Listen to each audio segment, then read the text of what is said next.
Existen muchos signos de los tiempos. ¿Y cómo evangelizamos?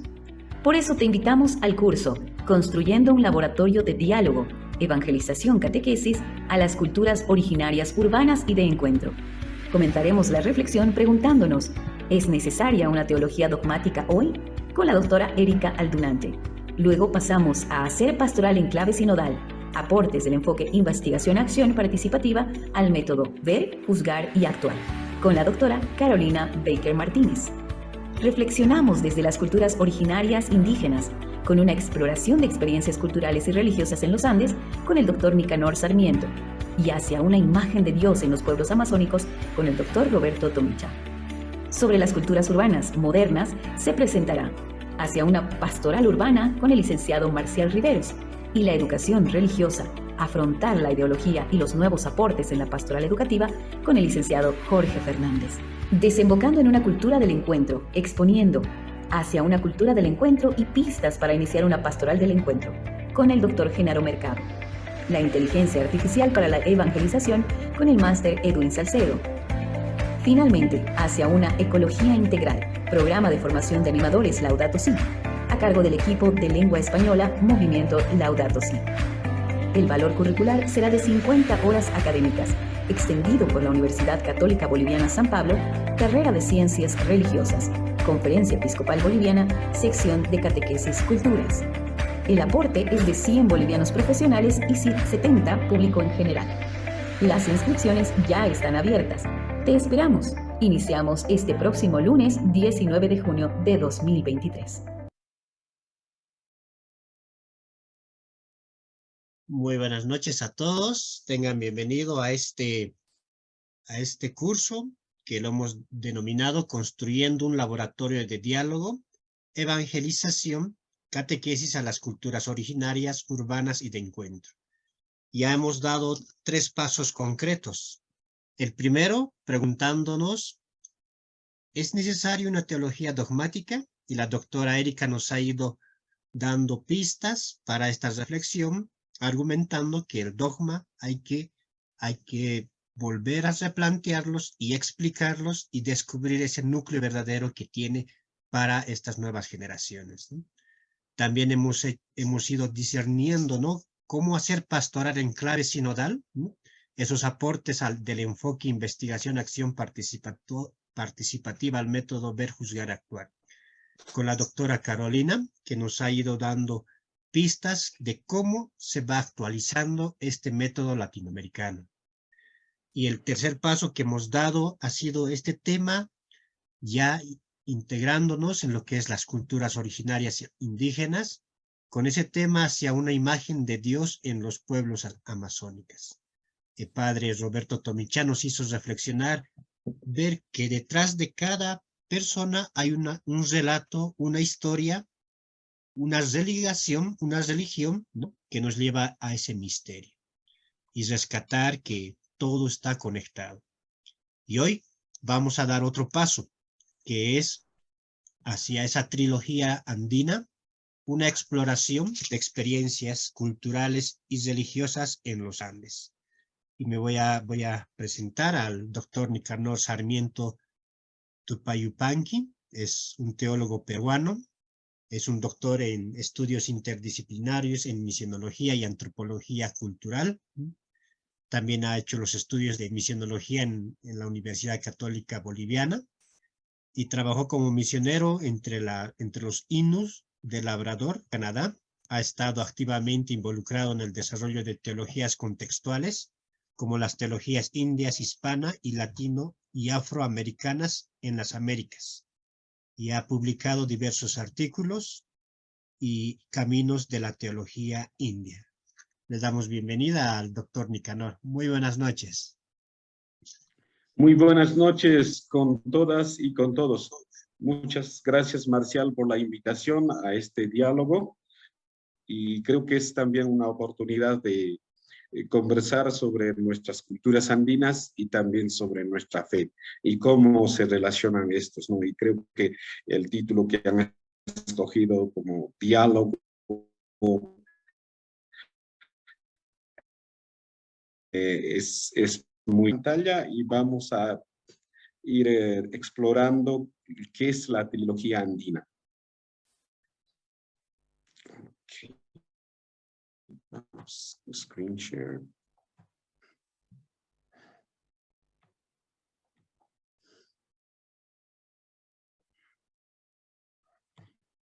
Aquí vamos. Entonces, animación desde el principio. Ok. Que se puede ver, ¿no? La pantalla. Sí, sí se puede ver. Ok, listo. Entonces, un poquito les voy a compartir lo que llamamos del... Ustedes ya hablaron de, me han dicho que del método ver, juzgar y actuar. Y ahora un método yo les voy a presentar también que se llama el método del diálogo tripolar, ¿no? El diálogo tripolar es una metodología interdisciplinaria. Y vamos a decir por qué, ¿no? Porque hoy día, pues, la gran diversidad de los programas actuales, problemas actuales, ¿no? Nos lleva a que ya hoy día casi es difícil o muy raro que se hagan investigaciones solamente dentro de una disciplina, sea la antropología por su lado o la teología por su lado, y dentro de la teología también solo la Biblia o los estudios bíblicos o los estudios exegéticos que hagan solo por su cuenta, sino siempre necesitan ayuda de otras disciplinas, ¿no? Entonces, la característica fundamental de una investigación interdisciplinaria es que en la solución del problema intervienen varias disciplinas o métodos de otras disciplinas, ¿no?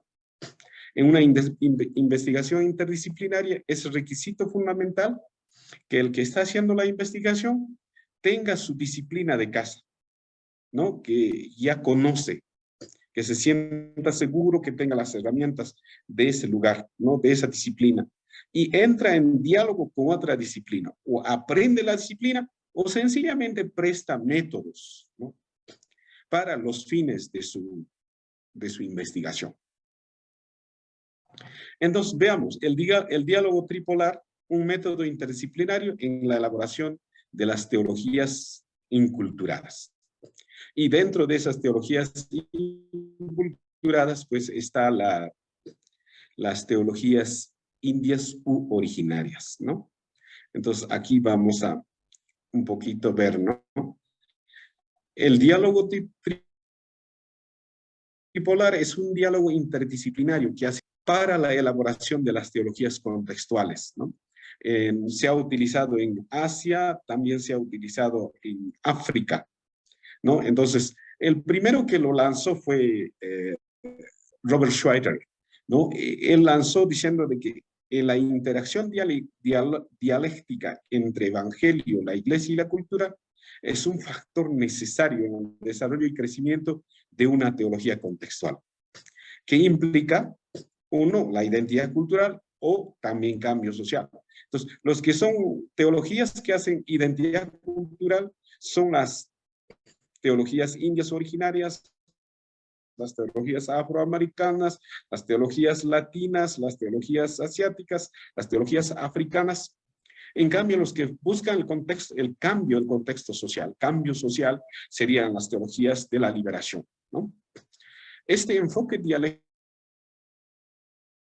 Ahora volvemos ahí al tema. Entonces, aquí estamos, ¿no? Entonces, como les decía, ¿no? Schroeder ha sido el primero, luego sigue Luzbetak, y Luzbetak nos habla, pues, de que en todo proceso de inculturación hay un diálogo tripolar entre evangelio, la tradición de la Iglesia Universal y la cultura local. Luego, perdón, ok. Luego, en el contexto andino, pues el diálogo tripolar como modelo teológico inculturado fue presentado para el desarrollo de las teologías indias, fue presentado por Juan Gorsky, ¿no? John Gorsky, un merinol que trabajó por muchos años entre Perú y Bolivia, ¿no? Para Gorsky, la inculturación es el diálogo continuo entre la fe cristiana y las culturas, la cultura o las culturas, ¿no? Por lo tanto, desde una perspectiva teológica católica, este diálogo debería incluir tres polos o tres experiencias, o si queremos decirlo, tres fuentes o tres pilares, ¿no? Y él invierte el orden del método, ¿no?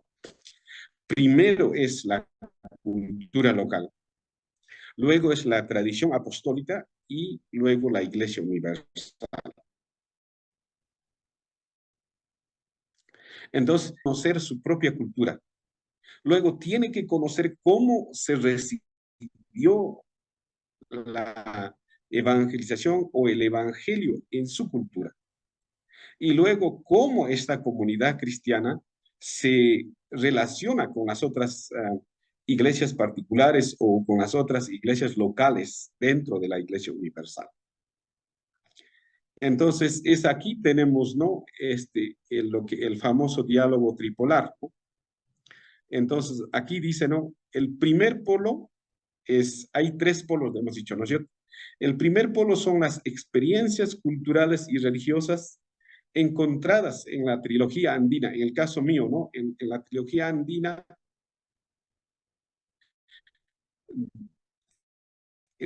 ¿no? De las culturas quechuas, cosmos, que sería también llamamos el Pacha, y el trascendente,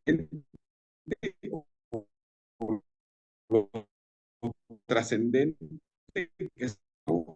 ese sería el Aili.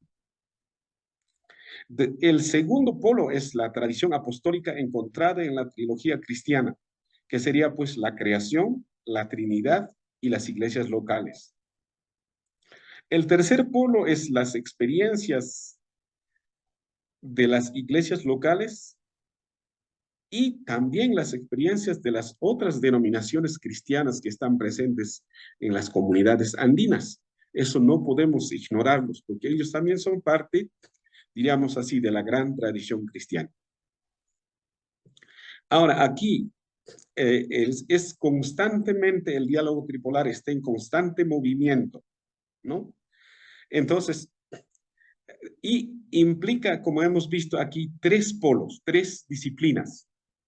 Entonces, el primer polo estudiará la antropología cultural. El segundo polo estudiará la teología fundamental.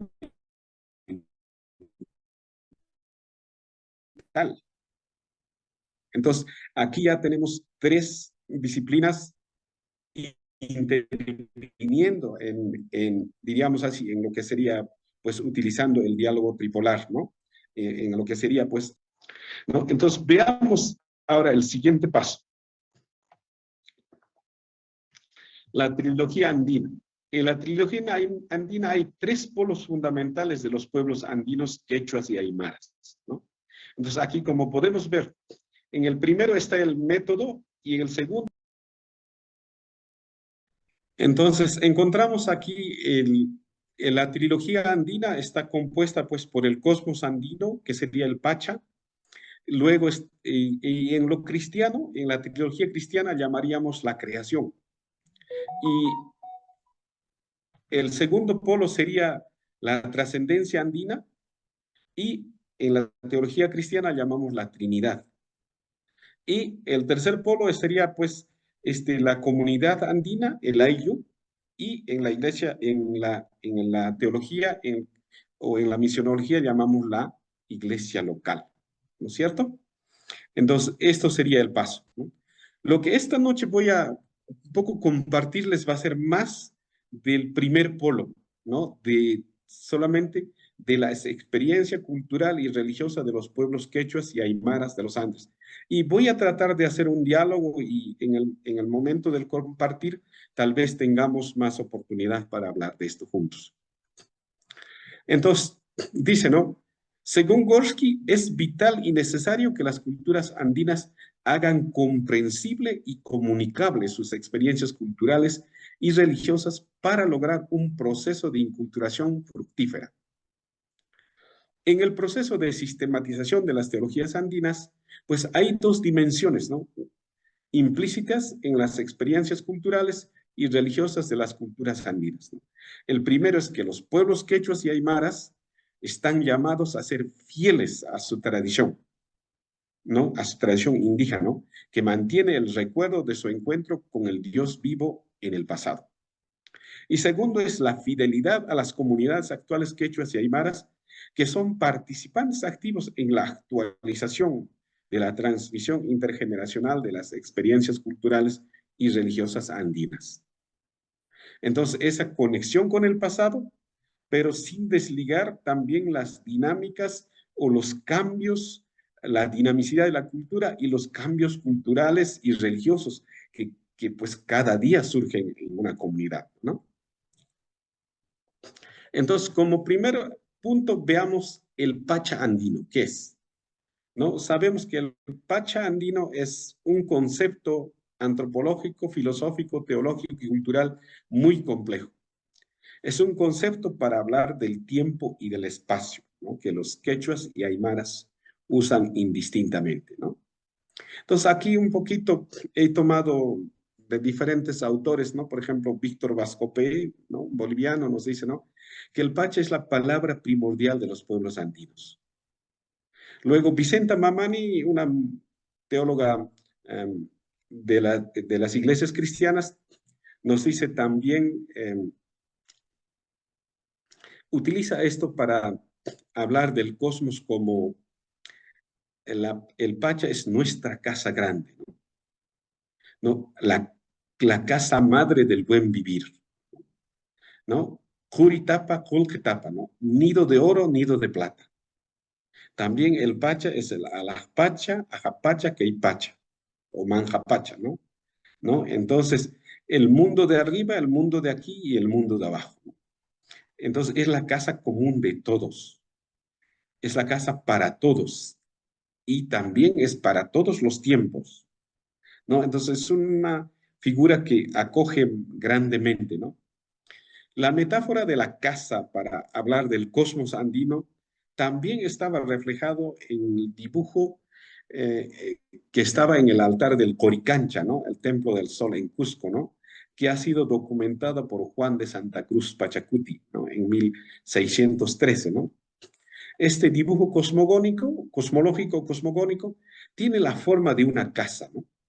Indicando de esta manera la convicción andina de que todas y todos pertenecen a una sola familia y bajo un solo techo. A todos nos pertenece la Pacha, a todos nos pertenece cuidar también la Pacha, que sería el cosmos, ¿no?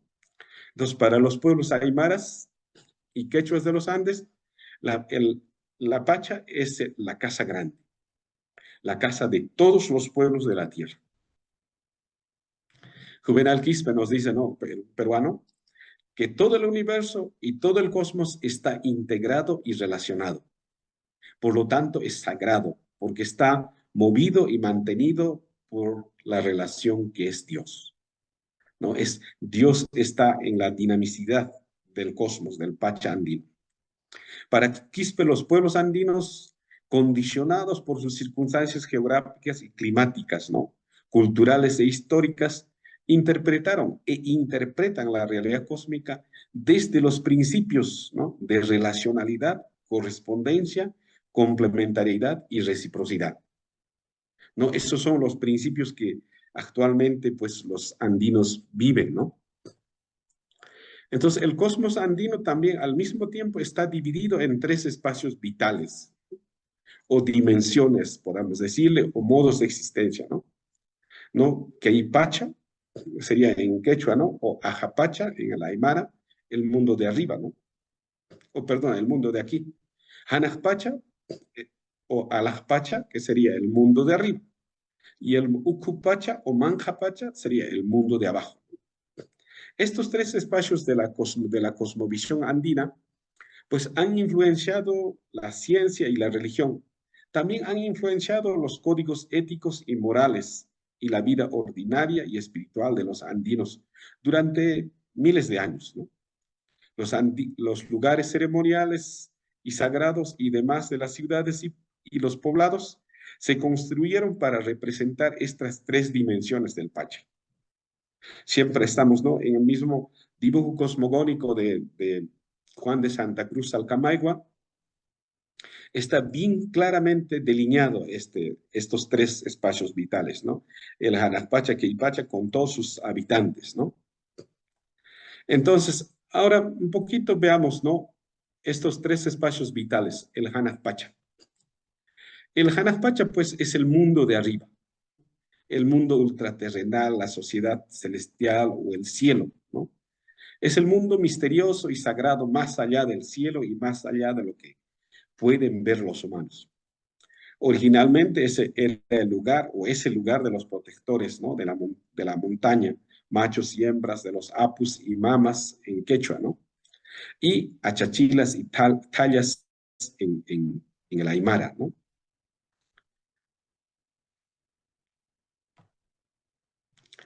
Con la cristianización de los aymaras y quechuas cambió la comprensión de este mundo de arriba, ¿no? Hoy el Hanajpacha también es el lugar de Dios Padre, de Jesucristo, del Espíritu Santo, de la Virgen María, de los apóstoles, de los ángeles, de los santos, de las almas buenas y los espíritus de los antepasados. En el Hanajpacha actual también habitan las deidades andinas, las imágenes cristianas de lo trascendente. Entonces, ambos, ¿no? Entonces, esa comprensión del cristianismo andino ha hecho, ¿no?, que estén presentes los dos aspectos, digamos así, tanto la tradición indígena quechua o aymara, como digamos, de la tradición de la percepción cristiana que tenemos del Hanajpacha o del mundo de arriba. Queipacha o Ajapacha, ¿no? El mundo de aquí. El Queipacha es pues la tierra, este mundo, el mundo que nos rodea. Es el lugar donde habitan las personas, los animales, las plantas, ¿no? Es nuestro mundo, nuestra casa grande, al cual tenemos acceso inmediato, ¿no? Queipacha incluye pues montañas, ríos, lagos, los océanos, los campos, las selvas, los caminos, los glaciares. Es el lugar donde habitan el viento, la lluvia, la nieve, el granizo, el trueno, el relámpago, el arco iris, ¿no? Las inundaciones, la neblina, las heladas, etc., ¿no? Queipacha es el espacio sagrado benevolente, ¿no? Es el generador y el sustento de todo lo que existe y el lugar en donde la vida se transmite y se educa de generación en generación. Este mundo simbólico y teológicamente es el hábitat de la vida, contrario del mundo de abajo, que es el lugar de la muerte. Por lo tanto, este mundo es el lugar de todo fenómeno concreto, físico, humano, psicológico y espiritual. En ese sentido, el Queipacha es, en cierta medida, la chacana, ¿no?, el puente entre el Hanajpacha y el Ucupacha. El Runa Quechua o el Haki Aymara es el guardián del cosmos. Concretamente, ella es el guardián o jardinero del Queipacha, ¿no?, o del Ajapacha, ¿no? Ahora hablemos un poquito de lo que es el Ucupacha, ¿no?, el mundo de abajo, ¿no?, o Manjapacha en Aymara, ¿no? El Ucupacha es el mundo de abajo, el corazón de la tierra, el fondo de los lagos y de los océanos, el lugar de los minerales, del agua subterránea, de la lava, de los volcanes, el fuego, el calor y otras realidades desconocidas del mundo de abajo. Es un lugar caliente, oscuro, maloliente, necesario de alguna manera para los humanos y pues es el lugar donde están los minerales, los manantiales, el agua, el petróleo y la arena, ¿no? Es un mundo maligno, misterioso, lleno de encantos, ¿no? Y también podemos agregarnos desde la percepción cristiana, es el lugar donde se entierran nuestros muertos, ¿no? Es el lugar del malo o del maligno, ¿no? Y también, de alguna manera, en la catequesis se nos ha insistido, es el infierno, ¿no? Aunque desde la perspectiva del mundo andino no se presenta así. Sencillamente se presenta como el corazón de la tierra, ¿no? El Ucupacha Manjapacha es el corazón de la tierra, ¿no? Eso es lo que decimos, ¿no? Es el lugar caliente, ¿no? ¿No? Entonces, eso es un poco lo que podemos compartir de lo que sería el Pacha, ¿no? Ahora veamos un poco lo trascendente andino. Aquí vamos a hablar un poquito del Pachacama, Viracocha, Pachacama, Huiracocha y la Pachamama. ¿No? Los quechuas y aymaras entendieron y entienden lo trascendente en base a la cosmovisión andina explicada anteriormente, ¿no? A partir del encuentro andino-cristiano, los elementos andinos se cristianizaron, ¿no? Y los elementos cristianos se andinizaron. Las imágenes de lo trascendente en los Andes se han dibujado en base a la dualidad complementaria de varón y mujer. Entonces, por un lado tenemos a Huiracocha, Pachayachache, ¿no? Gran Señor Maestro del Universo, y por el otro lado tenemos a la Pachamama, Madre Tierra. Y también tenemos otros referentes, diríamos así, espirituales como el Apu Taita, ¿no? Padre Nuestro, y en Aymara, ¿no? El Collana Mama, nuestra madre, ¿no? El Taita Inti, ¿no? El Padre Sol, Mama Quilla, ¿no? La Madre Luna, que son también otros referentes espirituales, ¿no? Pero siempre presentados en esta dualidad, ¿no? Hoy día más y más los estudios andinos reflejan de que tal vez en el mundo andino no debería hablarse de universo, un universo, sino debería hablarse del pariverso. ¿Por qué? Porque siempre las cosas van en pares, ¿no? Sea como Yananti, ¿no? Varón y mujer, femenino, masculino, blanco y negro, arriba y abajo, pero también como Masintin, en quechua usamos eso, ¿no? Dos personas del mismo género juntos o dos iguales. Y luego también está el juego de los Tawantin, ¿no? El par de dos, los cuatro, ¿no? De ahí viene también la imagen del territorio inca, que era pues el Tawantinsuyo, ¿no? Tawantin, las cuatro regiones. Ahora, veamos un poquito este referente andino de lo trascendente que sería el Viracocha, ¿no? Viracocha es el dios andino supremo conocido como el organizador, maestro, formador, creador o elaborador del mundo y del pueblo de los Andes, ¿no? Los mitos de origen del universo andino y los mitos de origen de los incas vinculan las civilizaciones del Tiahuanaco e Inca a través de un dios ancestral, de un dios común llamado Viracocha, el mismo que apareció alrededor del lago Titicaca, lugar sagrado del altiplano de Bolivia y Perú, ¿no? Entonces, esto del Viracocha también ha pasado por varios procesos, diríamos así, de varios procesos de ir renombrando y recategorizando, ¿no? Originalmente viene del Tiahuanaco, ¿no? Luego los incas se apropiaron por sus mitos de origen, por ejemplo, de Manco Cápac y Mamaojlo, que son los fundadores de los incas que salieron del lago Titicaca y se dirigieron hacia el sur para fundar la ciudad del Cusco.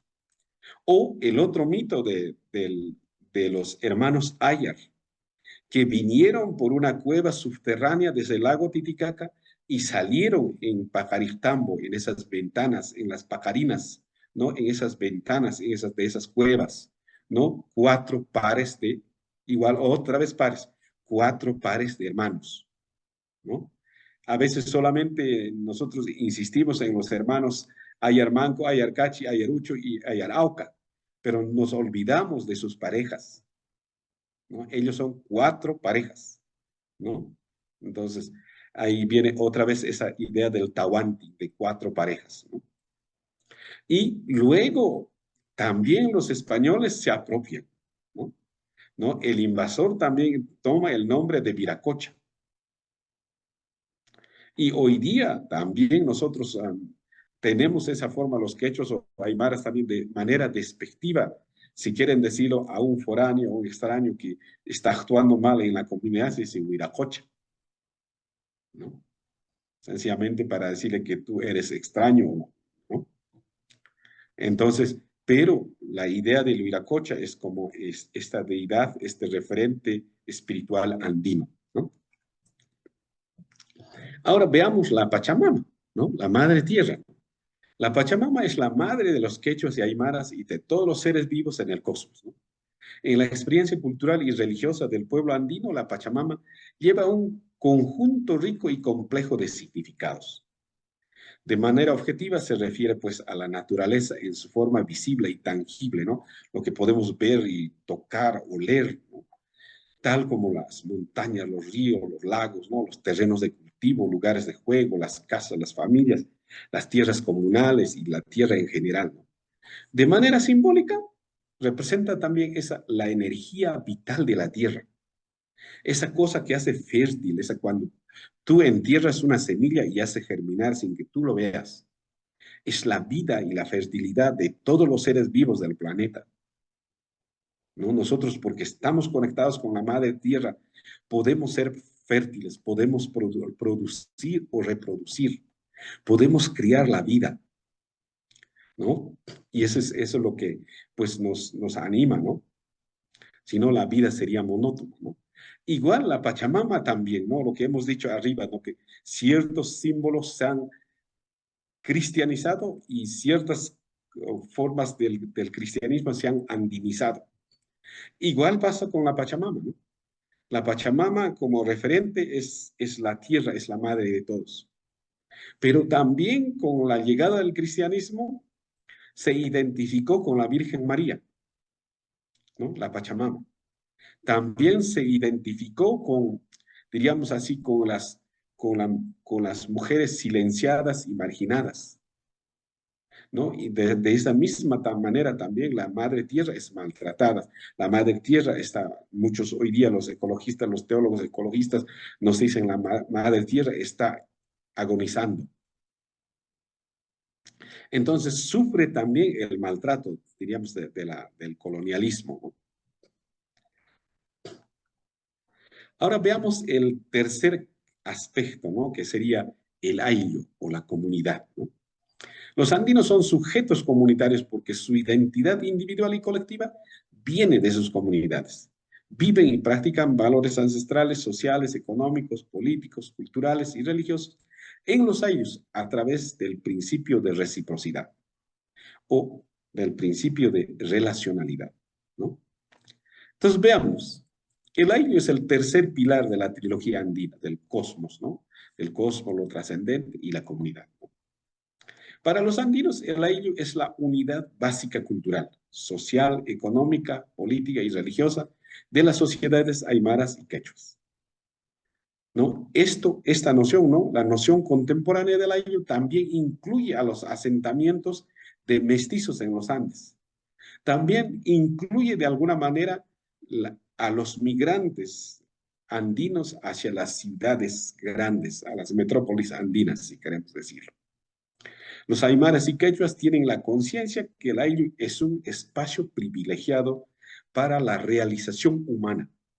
Es el lugar donde nace un niño, la red social dentro del cual ella o él crece, es la escuela de la vida en el cual ella o él se vuelve un runa o una runa o haki, ¿no? Es decir, un miembro adulto de la comunidad, ¿no? Aquí a veces juega bien el dicho, el refrán africano, ¿no? Para criar un niño o para educar a un niño o una niña se necesita una comunidad entera, ¿no? Y a veces juega todavía ese papel en los ayllus andinos, ¿no? Donde todos son responsables de todos, no solamente de tus hijos, ¿no? Sino también de los del vecino, sino también de los hijos de los parientes, de los sobrinos, de los primos, ¿no? Y así va la cadena, ¿no? Los ayllus pasaron también por un sinnúmero de procesos diferentes, ¿no? Asimilación, acomodación, reinterpretación, reexpresión, resistencia, para sobrellevar los diversos cambios sociopolíticos, económicos y religiosos a lo largo de su historia, ¿no? Como naciones aymara y quechua. Los ayllus originales incas que se volvieron reducciones, ¿no es cierto?, con la llegada de la colonia de los españoles, ¿no? De indios durante la época colonial, ¿no? Reducciones de indios, ¿no? O pueblos, misiones, ¿no? y se han conocido como, de maneras variadas también, como comunidades indígenas, haciendas, cooperativas de producción agraria y últimamente comunidades campesinas y también nacionalidades indígenas, ¿no? En la historia de los Estados-nación hasta el presente, ¿no? Ha cambiado mucho, ¿no? Hoy por, ¿no? Hoy por hoy, por ejemplo, en el Perú se llaman comunidades campesinas. Y en la selva, en la parte andina, decimos comunidades campesinas. Y en la parte amazónica, pues decimos comunidades nativas, ¿no? Mientras que a veces en otros lugares, no sé si estoy correcto, por ejemplo, en Bolivia, pues hasta antes del proceso de Evo Morales eran los sindicatos, ¿no? Los ayllus, ¿no? Pero luego, pues se conocen como nacionalidades originarias, ¿no? Sin embargo, estos cambios de nombre no han afectado la estructura interna y las dinámicas de vida comunal quechuas y aymaras, ¿no? Quienes continúan viviendo, pues, en sus ayllus, ¿no? En sus territorios tradicionales, ¿no? Ayllus referente de comunidad, pero también está asociado al territorio, a los terrenos que la comunidad usufructúa, ¿no? Y dentro de eso también hablemos una pizquita de del runa, ¿no? ¿No? Dentro del año, ¿no? ¿No? El runa, ¿no? Andino, pues establece una relación compleja con lo trascendente, con la naturaleza y con los demás en el año, ¿no? Entonces, de alguna manera, el hombre andino, la mujer andina, también es una chacana, es el que teje puentes, ¿no? Es el que relaciona, ¿no? Toda vida de una persona, pues depende de su año. En los Andes, runa o haki es el concepto de los seres humanos que generalmente designa a un sapa runa, un hombre o una mujer sola, o también a la pareja, ¿no? De manera más específica, runa haki designa a hombres y mujeres en relaciones de matrimonio, llamadas warmi hari en quechua y chacha warmi en aymara, ¿no? En los Andes, la persona alcanza la adultez cuando entra en relación con un hombre o una mujer, porque establece una unidad familiar básica, ¿no? Pues, ¿qué podemos decir en resumen, no? La rica y compleja cosmovisión andina, pues, ha influenciado la vida de las generaciones pasadas y presentes, tanto de los quechuas como de los aymaras, ¿no? Y en nuestro contexto, pues, de Bolivia y de Perú. También podemos decir que la trilogía andina es el centro de la cosmovisión andina, pues la vida entera del pueblo andino está en relación constante con el cosmos, con lo trascendente y con los demás miembros de la comunidad. No, eso siempre, yo tengo una anécdota de mi abuelo, ¿no? Cuando pues habré tenido 8 o 9 años, ¿no? Estábamos yendo a la chacra, ¿no? Al maizal, ¿no? Y un poquito antes de nuestro terreno habían roturado, ¿no? Entonces, habían esos, lo que han roturado, pues los terrones estaban volteados ahí, ¿no? Y como niño, pues andas, pues, dice, girado o virado, ¿no? Entonces, en uno de esos, pues me tropecé con una de esos terrones, ¿no? Una de las curpas que llamamos en quechua, y pues me caigo, me hice un rasmillón de toda la rodilla. Entonces, de cólera, de coraje, me levanté y empecé a patear la curva y llorando, ¿no? Entonces, mi abuelo estaba ahí a mi lado, yendo tal vez unos pasos adelante. Él se voltea y pues cruza los brazos, dice, y dice, ay, hijo, tienes que aprender a vivir con tu madre. Dice, un niño de 8 años, ¿qué entiendes de eso? Ups. Ok, no, y más era para mí llorar. Después se acerca, se arrodilla y pues me pone saliva a la herida y me frota y dice, pues ya, ¿no? Cálmate, ¿no? Entonces, eso ya de adulto reflexiona eso, ¿no? De que pues tenemos que aprender a vivir gentilmente con la madre tierra. Tenemos que caminar, como él nos decía, ¿no? Siempre con pasos de gato, ¿no? Muy suavemente. El gato no hace sentir, ¿no? Hasta cuando salta, ¿no? Y a veces eso de no andar brusco sobre el rostro de la madre tierra, ¿no? Y lo otro es que, queramos o no queramos, nuestros ojos están hechos para mirar el horizonte, para mirar hacia arriba. Y ahí está lo trascendente, ¿no? Y ahí está lo divino, ahí está Dios, si queremos decirlo. Y si nosotros abrimos nuestros brazos, pues es para estar en contacto con los otros y las otras, para relacionarnos, ¿no? Para extender la mano y tocar la mano del otro o de la otra. Entonces, ahí está la trilogía andina, ¿no? Y es una experiencia que creo que no solo los andinos tenemos, también participan otras culturas de otros contextos geográficos, ¿no? Entonces, esto es, hermanos y hermanas, lo que yo quería compartir y pues estoy dispuesto a sus reflexiones de ustedes. Pueden comentar, pueden hacerme preguntas, pueden criticar o pueden generar diálogo. Entonces, aquí, Marcial, te paso la voz. Muchas gracias, doctor Nicanor. Le había apagado la cámara para que no Sí, para que no continuara. falle la... Así es, gracias. Ahora le Sí, estoy volviendo a iniciar su video. está bien. Bien, habíamos visto esto, ¿no? De esa trilogía andina que en algunas otras culturas se repercute esta concepción del trascendente, ¿no? Y de convivir con la Pachamama, que sería con la madre tierra, ¿no? Y en el contexto ecológico también ya está surgiendo estas teologías del cuidado de la casa común, ¿no? Pero Así es. se evidencia cómo en las culturas ya estaba este cuidado por la creación, ¿no? Desde esos gestos comunitarios, ¿no? De la persona que va a ir respetando, cuidando dónde vive, ¿no? ¿Por qué? Porque es su tierra donde está, ¿no? Y esa relación de lo que presentabas, doctores, desde los andinos, cómo todos son responsables y corresponsables de todo su entorno, ¿no? Y va en sintonía con lo que nos decía también el padre Roberto Tomichano, que todo está entrelazado, entrecruzado, todos somos parte de, ¿no? Y es una tendencia, yo diría, en las culturas, ¿no? Primero, por el cuidado de la creación, y el segundo, que hace sujetos a la misma persona como parte de un todo conjunto, ¿no? Y por eso la respuesta de que todos estamos conectados, ¿no? Y ya más adelante se va a ir trabajando, ¿no? Como nosotros estamos también conectados con la tierra, ¿no? La ecología integral que se está hablando, ¿no? Y con esto hemos querido mostrar estas culturas indígenas que repercute también en quizás sus culturas que donde ustedes han nacido, se han criado o donde ustedes conocen, ¿no?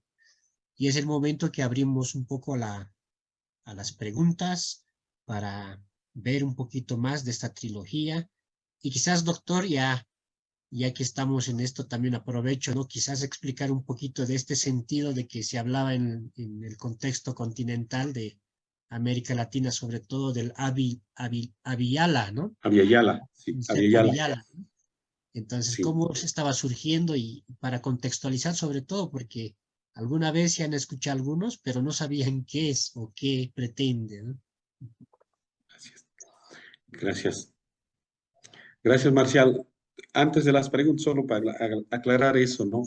Eh, si bien es cierto, entre las culturas antiguas hubieron territorios con sus propios nombres, ¿no? Por ejemplo, el territorio de los aztecas se llamaba el Anáhuac, ¿no? Que era pues prácticamente Centroamérica, desde Honduras hasta parte de Nuevo México que está en Estados Unidos, ¿no?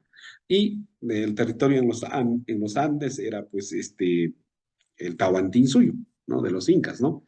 O mucho antes todavía el Tiahuanacota, ¿no? Entonces, pero no había un nombre referente para para todo el continente, ¿no? Y el único que existe es en lengua cuna, ¿no? De Panamá y Colombia, ¿no? Hay una cultura, ¿no? En la lengua cuna, el Abiyala, pues significa sencillamente la tierra en madurez, ¿no? O la tierra que está lista, ¿no? ¿no? Entonces, y eso es para denominar a todo el continente, ¿no? Y eso es un referente, y hoy día, pues, muchos que están en esta búsqueda de la elaboración de las teologías originarias, los que están escribiendo historias desde la perspectiva del otro, desde la perspectiva de los pueblos originarios, utilizan como nombre a Abya-Yala, ¿no? Entonces, ¿por qué? Porque América, la verdad, no hace justicia, ¿no? Más que a uno que incluso los mismos españoles se rehusaron a usar, ¿no? Porque dicen, pues, América robó un intruso, ¿no? ¿No? ¿No? A Américo Vespucio, porque él llegó mucho después de que ya estaban ya diríamos así, las colonias españolas de la corona española, y ellos lo llamaban pues las Indias Occidentales o sencillamente Nuevo Mundo. Luego, durante la colonia también se hace, ¿no? Durante el tiempo de la independencia, perdón, se crea lo que pues Miñolo, argentino, sociólogo argentino, llama pues el invento de Latinoamérica, ¿no? Entonces no existía Latinoamérica hasta los tiempos de la independencia. Entonces los criollos que se quedan o las élites de las naciones, estados, entonces, ¿cómo se van a llamar? Entre todos tienen que buscar un término general. Entonces, Latinoamérica se inventó. Latinoamérica, ¿no? Y va desde México hasta Chile, ¿no es cierto? Hoy día, ¿no? Incluidos los portugueses, ¿no? Y así, ¿no? Entonces, y ninguno hace, pues, referente. Entonces, cuando hablamos de procesos indígenas, pues utilizamos este término de Abya-Yala para referirnos al continente americano. Gracias. Muchas gracias, doctor. Y ahora podemos pasar a algunas consultas. Pueden ir levantando las manitos digitales o también abrir sus micrófonos. Voy a habilitar para que podamos, o algunos ecos, algunas preguntas quizás les ha surgido a partir de esta exposición, ¿no? Y también el chat que está habilitado también para que puedan escribir directamente sus consultas.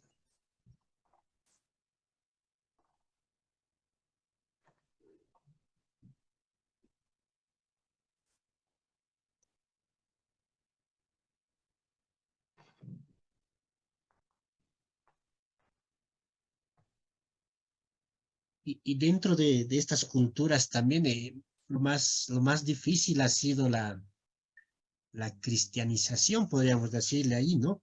Porque dentro de las culturas está lo que decías, siempre es de dos, ¿no? O par o parejas. Pero cuando iba el sacerdote era solo, ¿no?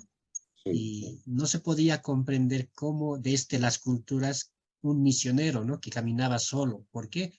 Porque la cultura misma, la andina sobre todo, siempre hablaba de dualidad, ¿no?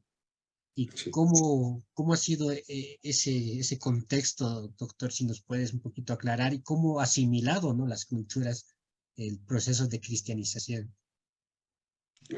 Hay es una historia larga, ¿no?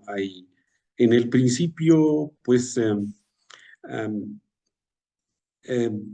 ni bien llegado a los inicios de la colonización, de la cristianización en los Andes, ¿no? A partir de 1532, ¿no? Que llegan los cristianos, los evangelizadores aquí a la zona del Tahuantinsuyo, ¿no? Que también incluía todo lo que es ahora Perú, Bolivia, ¿no?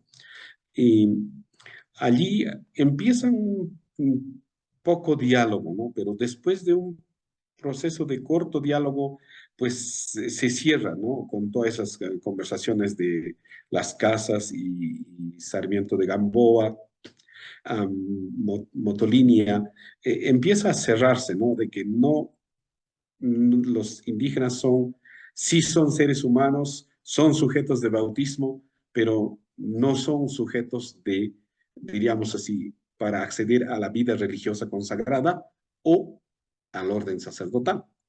Entonces, ahí empieza esa cerrazón, porque dice, y no sé, una cosa, ¿no? Un diagnóstico que los doctores o en ese tiempo los misioneros hacen un diagnóstico de que dice, el indio lleva la superstición en su sangre.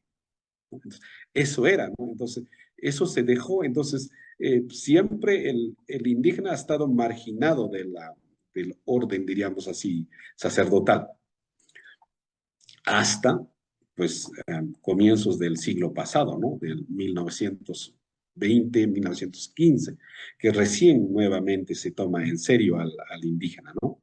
Entonces, más antes, ¿no? Entonces, y si ha habido, habrá sido una cosa puntual, ¿no? Tal vez se dio, pero no hubo una invitación, ¿no? Ahora, desde experiencias propias, ¿no? Si bien es cierto esto en el diálogo, el sacerdocio separa de la comunidad. El sacerdocio, el ministerio ordenado separa de la comunidad. Y eso pues tiene si bien es cierto, nuestras comunidades andinas aceptan y alaban y celebran que un hermano suyo pues llegue al orden sacerdotal, pero a la vez también ellos resienten de que él no vive como uno más de la comunidad, ¿no? Y en mi caso eso es una de las cosas un proceso que he pasado, ¿no? Cuando estaba en el ministerio, en ciertas cosas podía participar plenamente con los ancianos, con la comunidad, pero en otros aspectos yo siempre era considerado como un menor, ¿no? Como el chullaruna, ¿no? ¿No? Es como el solo, ¿no? Entonces, que no puede participar de ciertas actividades de la comunidad, ¿no? Y el mismo proceso, dejas el ministerio, reintegrate a la comunidad, igual es otro proceso penoso y doloroso, ¿no? Entonces, no es solamente de un lado, ¿no? Sino es de ambos, ¿no? Entonces, eso tal vez de alguna manera puede ayudar también en la reflexión, ¿no? Y eso pues la cuestión en el caso de los religiosos, pues la cuestión de los votos también, ¿no? Limita, ¿no? El voto de castidad, pobreza y obediencia, ¿no? Y la vida de itinerancia, ¿no? Gracias. Y ahí también me surgía la pregunta, ¿no? Porque hay una corriente nacionalista, podríamos decir, de defensa de la cultura, ¿no? Aquí en Bolivia por lo menos se ha dado este Estado plurinacional y con eso se ha venido una defensa de lo propio de nosotros, ¿no? Lo nacional, puede decir, o lo indígena. Pero a la vez este surgimiento, a la vez que ha avanzado, se ha ido cerrando, ¿no? ¿Por qué? Porque nosotros producimos, nosotros tenemos nuestra cultura y que no entre el cristianismo, que no entre nada más que nuestra cultura, ¿no? Y ahí también se cierra, ¿no? Entre la misma cultura y más todavía si es ancestral, ¿no? Y ahí la pregunta, ¿no? ¿Cómo nosotros, evangelizadores, catequistas, podemos dar pasos concretos frente a estas culturas que se están cerrando, ¿no? Y muchas otras son totalmente entre ellos, ¿no? Y la evangelización tiene sus retos, ¿no? ¿Cómo piensa, doctor, que podemos entrar conociendo a estas culturas cerradas sobre todo? Sería ver desde la perspectiva misionológica, ¿no? Hace años empezó esto en Norteamérica, ¿no? Este proceso, lo que tú estás hablando de las cerrazones, o de las rebeldías, ¿no? Movimientos que existen en Europa, ¿no? De descristianización o de desbautizarme, ¿no? Entonces jóvenes rebeldes van a las iglesias y dicen, quiero desbautizarme, ¿no? Entonces, ¿cómo se van a desbautizar? ¿No? Sabemos que el sacramento es de por vida, ¿no? ¿Y cómo lo vas a quitar, ¿no? Entonces, eso era. Lo otro es que estos movimientos se radicalizan, ¿no? Entonces, la perspectiva para mí sería, por ejemplo, lo que plantea para la evangelización, para nuestras pastorales, sería lo que plantea, por ejemplo, eh, eh, Stephen Bevans, ¿no? En Constantes para la Misión, o algo así se llama el libro, Constantes en Contexto, ¿sí? Entonces, por ejemplo, él plantea eso de que hoy día la evangelización es diálogo. Ya no es, diríamos así, como en el pasado, que yo vengo y te anuncio el evangelio y yo te bautizo, sino es entrar en diálogo Y ahí está pues el diálogo, por ejemplo, hoy día con estas espiritualidades tradicionales que están emergiendo, que están tomando forma, porque en sí ya no tenemos ni la religión aymara ni la religión inca. Lo que tenemos son espiritualidades originarias, pueden ser espiritualidades originarias quechuas o aymaras, o puquinas o uros, o podemos llamar también en la parte amazónica, ¿no? Que pueden ser espirituales chiquitanas o mojos, pero ya no hay religiones. Entonces, lo que nos invita es ese diálogo, ¿no? Y pues desde la Santa Sede también, desde el 2002, ¿no? Nos invita a que tenemos que entrar en diálogo con esas espiritualidades o religiones tradicionales u originarias.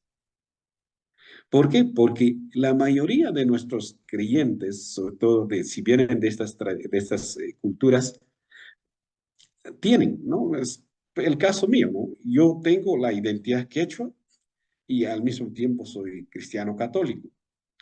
No me hago problema porque he hecho una síntesis en mí. Y hay mucha gente que ha hecho eso. A veces algunos viven paralelo, algunos viven yuxtapuestos, a veces unos conocen más de su tradición indígena, otros más conocen de su tradición cristiana. Hay diríamos así, esa gran gama de cosas, ¿no? Digamos, de identidades, ¿no? Entonces, lo que nosotros queremos hacer es ese diálogo, es promover ese diálogo, no presentar lo nuestro como el único camino de salvación, ¿no? Sino presentar también lo nuestro es un camino más alterno. Entonces, ahí nos vamos a topar sobre todo con los dogmas católicos. Dicen, no, lo nuestro es lo último, ¿no? Entonces, ahí es un poco la dificultad, donde hoy día pues se está promoviendo también hoy día se habla también de ese paso de la inculturación a la interculturalidad, ¿no? De tomarnos como iguales, ¿no? ¿No? Entonces, pues eso de inculturar el evangelio, ¿no? Que se haga cultura, ¿no? Ahí creo sería más o menos la dirección por donde tiene que ir ¿no? Las tentativas de pastoral, los proyectos de pastoral. Diálogo, ¿no? Diálogo ecuménico con los otros cristianos, diálogo intercultural con las otras culturas, diálogo, inculturación, lo que llamamos diálogo entre el mensaje cristiano y las culturas, ¿no? Y diálogo interreligioso, ese respeto, no solamente a las tradiciones, a las religiones grandes, sino también a las espiritualidades originarias, ¿no? Ahora, eso del cerrazón, ayer nomás yo estuve por Sicuani, en sur andino, con unos sabios aymaras y quechuas, ¿no? Uno de ellos, el que nos dirigió el rito de bienvenida, ¿no? Él decía, no, tampoco nosotros podemos cerrarnos, ¿no? ¿No? Nosotros sabemos que lo nuestro, que la espiritualidad andina es buena, es rica, es dinámica, nutre, la fe nutre, alimenta espiritualmente, pero no es el único camino. Entonces, ¿por qué vamos a cerrar las puertas al cristianismo? ¿O por qué vamos a cerrar las puertas a otras tradiciones que están presentes? Entonces, creo que la tradición indígena bien entendida no se cierra al diálogo. Muchas gracias. Hay algunas personas que quieren... Pueden levantar la mano. A ver, Marcial. La mano digital o la mano física, que les vemos cámaras. Sí. Soramalia, A creo ver, estaba. Ahí está. ¿alguna pregunta, comentario de los que están presentes, de los que están participando? Muy buenas tardes, doctor. Soy Buenas Soramalia. tardes. Soy mexicana. Siléncialo, porque no se me... Tengo la alegría de ser náhuatl de origen, ¿sí? Nosotros tenemos, pues, mucha riqueza también. Los nombres que usted ha utilizado para hablar de la cosmología del pueblo boliviano, nosotros lo entendemos porque lo tenemos como raíces, ¿sí? Son las semillitas del verbo que dice San Justino, ¿no? Bueno, yo le quiero decir, para mí que no solo desde el 2002 la Iglesia la iglesia universal se ha preocupado. Yo digo que el mismo concilio, doctor, el mismo concilio, Juan 23, o sea, cómo pensó el Espíritu de Dios, ¿verdad? Pero cómo pensó que era necesario que la iglesia se detuviera, que la iglesia viviera en ese diálogo intercultural. Y le dice en Gaudium Spes, todo lo que vive el mundo es de la iglesia y todo lo que vive la iglesia es para el mundo. Y cómo es importante que pues hemos ido dando pasos. No desconocemos ese mundo de cerrazón del que usted nos habla, cuando la colonia llega, cuando no entendemos como conquistadores la religiosidad de nuestros pueblos, cuando nos juzgan, como usted dijo, sin alma, ¿no? O cuando decían, son unos malvados porque matan, porque ofrecen la vida a sus dioses. ¿Cómo es posible? O sea, también es entendible porque la historia nos habla de un caminar, ¿no? Entonces, el pueblo español que venía a la colonia y nosotros éramos dos mundos separadísimos por el tiempo, por las distancias, separadísimos por la manera de pensar y de vivir, ¿no? Claro, ellos llegan y desgraciadamente nos ven inferiores, pero ¿cómo Dios ha permitido con el correr del tiempo? Simplemente usted no lo ha nombrado, pero para nosotros Tata Vasco es un hombre que llegó a México como un licenciado, como un oidor, y después fue tanta su identidad con el pueblo indígena que llegó a ser sacerdote y luego a ser el obispo. Y hoy, en los pueblos indígenas de Michoacán, Tata Vasco es Tata Vasco, ¿eh? Y a la fecha le seguimos diciendo Tata Vasco. Ya su causa, felizmente, ya entró, está su causa en proceso de reconocer su santidad. Pero hubo gente maravillosa dentro de los pueblos españoles que vinieron, Motolinía, ¿sí? Que misioneros, y cómo aprendieron nuestros idiomas, y cómo compartieron nuestra vida, y cómo se acabaron entre nosotros, ¿no? Entonces, yo creo que qué bueno que Dios ha permitido dentro del proceso histórico de los pueblos originarios caminar, ¿ya? Y reconocer. ¿Y cómo nos toca ahora a los que somos felizmente catequistas, como dice el nuevo directorio de la catequesis, entrar en ese laboratorio de investigación, entrar en esa búsqueda, entrar en ese deseo de entender, ¿eh? Nosotros, ¿cómo entender la manera de reconocer a Dios en los pueblos originarios? Y cómo desde nuestra condición de religiosas, en mi caso, compartir mi fe con ellos, porque no es, como usted dice, ya imponer, sino es proponer, es dialogar y es entender cómo mi pueblo indígena reconoce a Dios y cómo ellos verán en mí lo que yo hago por Dios. Mi presencia en los pueblos indígenas no es porque voy a la paga, porque tengo un rol que cumplir, sino porque quiero vivir mi fe con mis hermanos, ¿verdad?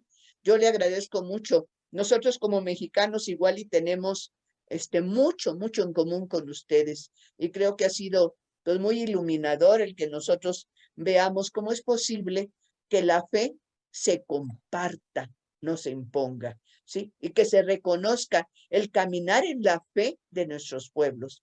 No podemos juzgar a un pueblo de idólatra, no podemos juzgar a un pueblo de fanático, no podemos juzgar a un pueblo de ateo, no. O sea, tenemos que reconocer que Dios está en el camino con el pueblo. Y nuestros pueblos nos hacen sentir a Dios vivo. Y Dios vivo nos dice, ándale, Sor Amalia, quítate los zapatos porque la tierra que pisas es santa. Gracias, maestro Nicanor. Gracias, Sor Amalia, te agradezco mucho y gracias por tu comentario. Creo que Mirta está levantando la mano, le damos la palabra. Adelante, Mirta. Sí. Bien, buenas noches, hermanos, buenas noches, doctor. Quizás a mí me ha dejado un poco triste por el comentario negativo, ¿no? Esto de la cultura y la fe. Yo aquí en Bolivia pertenezco a una comunidad misionera de Misión Gran Río, y nosotros tenemos hermanos misioneros que estaban en África y nos comentaban que era un estrecharse la cultura de los hermanos africanos con la fe católica. Su Eucaristía duraba 4 horas, hermano, y era una sensación cuando el sacerdote, nuestro hermano religioso, nuestro hermano sacerdote, llegó de allá y nos comentaba cómo era la fe allá. Sentíamos realmente ese ánimo de que la fe no es para separarnos, más al contrario, es para unirnos, entrelazar la fe de Dios, que la encontramos en ese hermano africano, aparte de que su cultura, de sus cosas que tenían como país, nosotros hemos llegado a entender de que no era una división, no era una separación, más al contrario, eran compartir lo que nosotros como misioneros llevamos allá al África, y ellos como nativos del lugar, respetando sus costumbres, sus situaciones, cómo ellos vivían la fe también y aceptaban la fe católica, y realmente era una experiencia para nosotros aquí en Bolivia cuando nos contaban, nos daba ese ánimo, decir cómo nos gustaría ir a misionar allá. Y bueno, respetar todo el comentario que usted hizo, y como comunidades también rezar por aquellas situaciones que se deben presentar, ¿no? Que no quizás hay esa apertura para que pueda haber ese compartir tanto la fe como la cultura misma. Ese sería mi comentario. Muchas gracias por toda su sapiencia, por todo su comentario y sus conocimientos también. Gracias. Buenas noches. Gracias, Mirta. Gracias. ¿Alguien más? Solamente esto de lo que Mirta ha comentado, por ejemplo, nosotros en ese proceso de inculturación de la fe en las diferentes regiones del mundo, ha habido insistencias, o sea, ha habido enfoques en diferentes regiones, ¿no? África tomó el aspecto de la inculturación de la liturgia, ¿no? Allá no hay Eucaristía o no hay oración sin bailar. Y eso que nosotros somos totalmente bailarines, ¿no? Los bolivianos más que los peruanos, pero no hemos podido incluir el baile en la Eucaristía. ¿Recuerdan hasta cuando Benedicto fue a África? ¿Qué carajos? Los africanos empezaron a bailar, los mismos sacerdotes. Entonces, ¿por qué? Porque sin eso no hay celebración para ellos, ¿no? El baile y el canto, ¿no? En Nairobi, yo he estado en Nairobi, he ido para un congreso misionológico, ¿no? Y en las comunidades oblatas, donde tenemos las misiones oblatas, y tanto en la Asamblea General, ahí donde cuando invitaron a todas las parroquias de Nairobi para participar, es el baile, ¿no? Y la Eucaristía, pues como usted decía, dura 3 horas, 4 horas. No hay donde tienes que ir como se dice, con tu refrigerio en el bolsillo o con tu agua, ¿no? Porque no vas a aguantar, ¿no? Y esa es la Eucaristía, eso se vive. En cambio, en el Asia se ha acentuado más el otro aspecto del diálogo con las religiones grandes presentes ahí. Entonces era esa escucha, ese enriquecimiento entre es el budismo, es el shintoísmo, el hinduismo.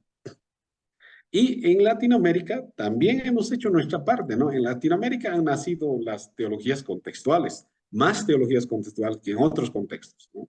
Están las teologías de la liberación, están las teologías afroamericanas, están las teologías latinas, están las teologías indígenas u originarias. Entonces nos hemos enfocado más a esos temas, ¿no? La catequesis, los movimientos bíblicos se han fortalecido mucho en Latinoamérica, ¿no? Entonces, también se hizo nuestra parte en el proceso de inculturación, ¿no? Y lo que dice, lo que nos dijo la hermana Sora Amelia, igual también esta parte de, de esa apertura que dio el concilio y de esas enseñanzas que también nos han dado los obispos latinoamericanos, se han ido abriendo, ¿no es cierto? Y ahora, pues, Francisco, pues lo ha, diríamos así, las enseñanzas latinoamericanas, el magisterio latinoamericano, lo ha universalizado, ¿no? Ahora es válido para toda la Iglesia Universal, ¿no? Y eso es lo que ha salido en Querida Amazonia, en el Evangelio Gaudium, en Laudato Si, y hasta en Fratelli Tutti, ¿no? ¿Algún otro comentario más o otro tema para la conversa? Sí, en lo que nos indicabas, ¿no? En estos nuevos contextos, de esa razón, el entrar en diálogo, hacer un diálogo intercultural, ¿no?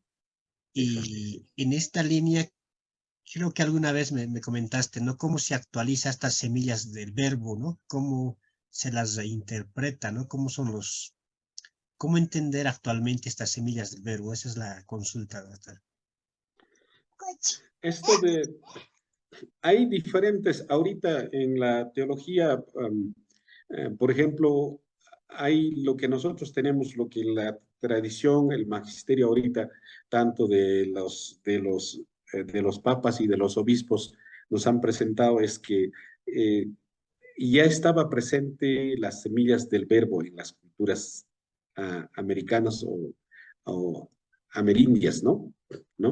Pero, o también del globo entero, ¿no? Pero la otra cosa es, para nosotros hay dos distinciones en teología fundamental que siempre tenemos que hacer. Uno es que Dios estaba presente en las culturas. Dios estaba ya caminando, era parte de su historia, era parte de sus tradiciones, era parte de sus búsquedas espirituales. Ya estaba. ¿No? Y eso tiene que ser bien claro para nosotros en teología fundamental, ¿no? Dios ya ha caminado, y muy bonito lo dijo pues Juan Pablo II, ¿no? El Dios vivo y verdadero, ¿no? Ya estaba presente, ¿no? En las búsquedas espirituales, ¿no? De sus ancestros, ¿no? Así lo dice, ¿no? El Dios vivo y verdadero. Y después continúa la frase Padre de nuestro Señor Jesucristo, ¿no? Ya estaba presente. Ahora, el segundo aspecto es que el anuncio de Jesucristo sí lo hace una persona que conoce. Y ese anuncio de Jesucristo sí ha venido a las Américas, pues en dos vertientes, ¿no es cierto? Es lo que los métodos misionológicos que conocemos, ¿no? Unos que procurando el diálogo, la evangelización por los medios pacíficos, y otro, pues la tabula rasa, ¿no? Pues borrando todo, ¿no? Y pues imponiendo la cristianización, si es posible por la guerra justa, ¿no? Entonces, esa es la herencia que recibimos del anuncio de Jesucristo.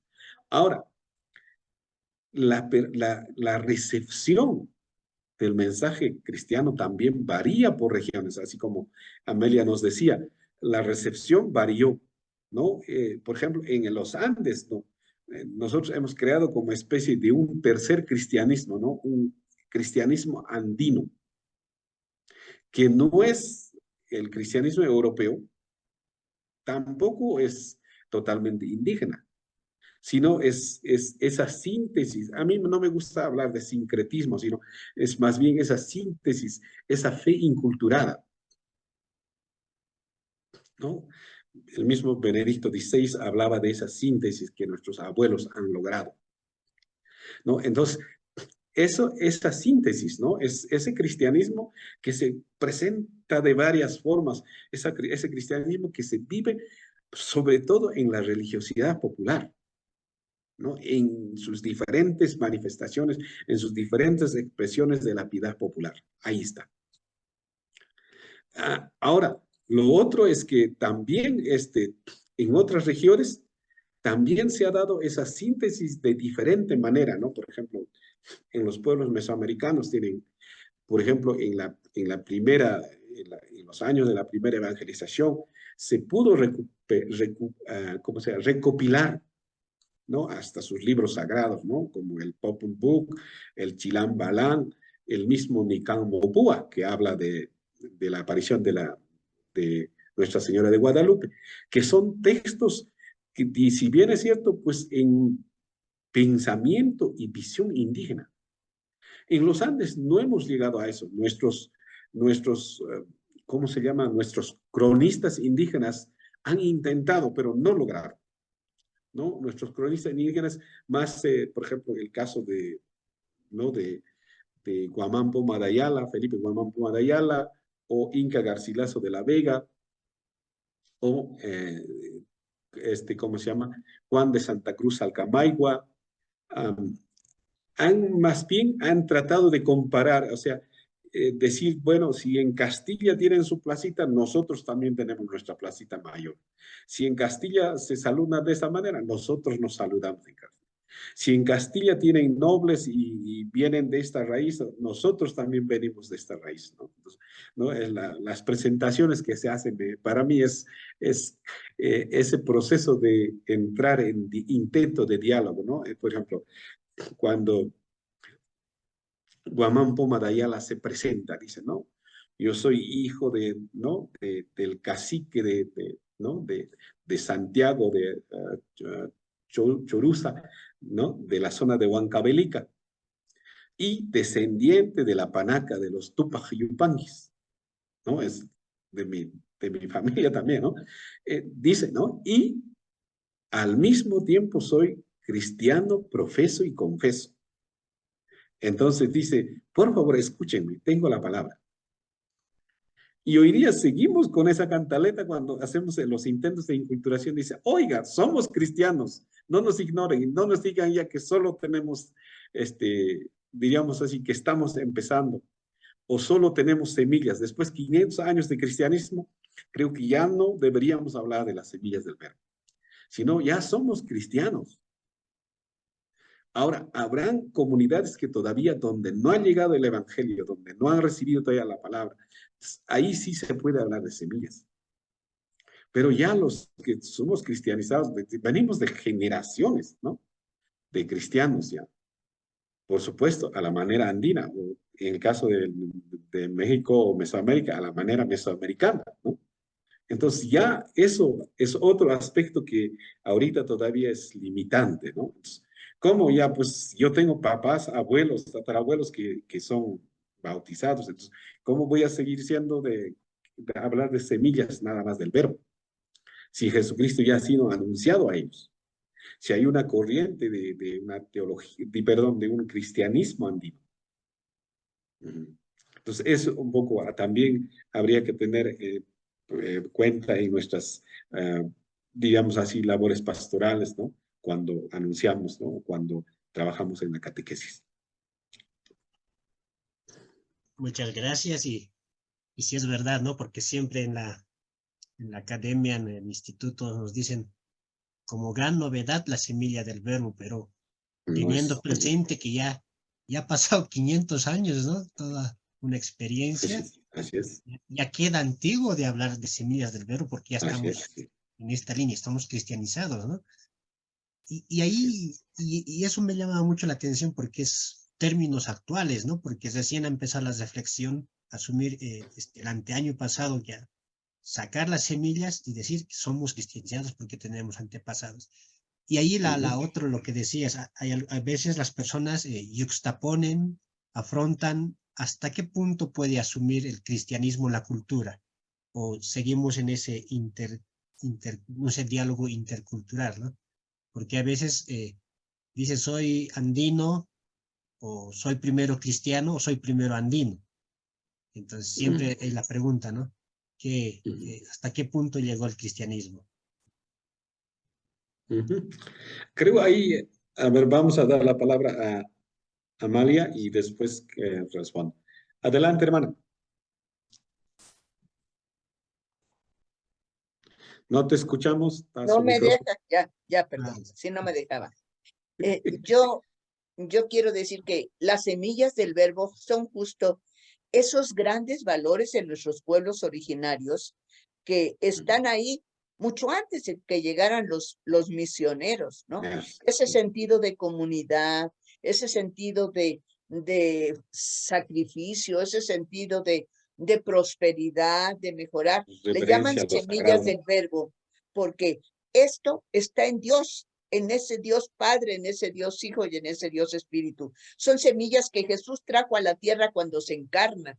Son semillas cuando Jesús dice, ámense los unos a los otros. Son semillas porque Jesús vino a decir, el que esté muy cansado, venga que yo le ayudo con la carga, ¿sí? Y nosotros en nuestros pueblos sabemos cómo se ayuda a un enfermo, cómo se ayuda a un encarcelado, cómo se ayuda a una persona demente, ¿no? Están los pueblos que le llevan su comidita, está la gente que le ayuda porque se está cayendo el techo de su casa.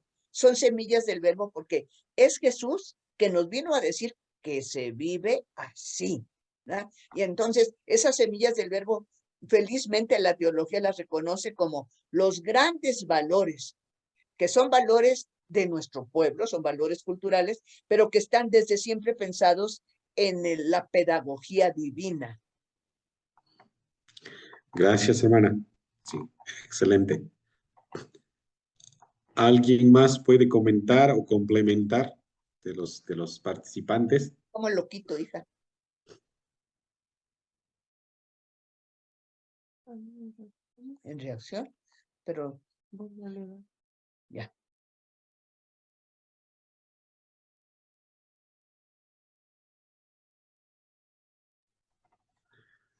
¿Aló? ¿Alguien más puede participar o comentar?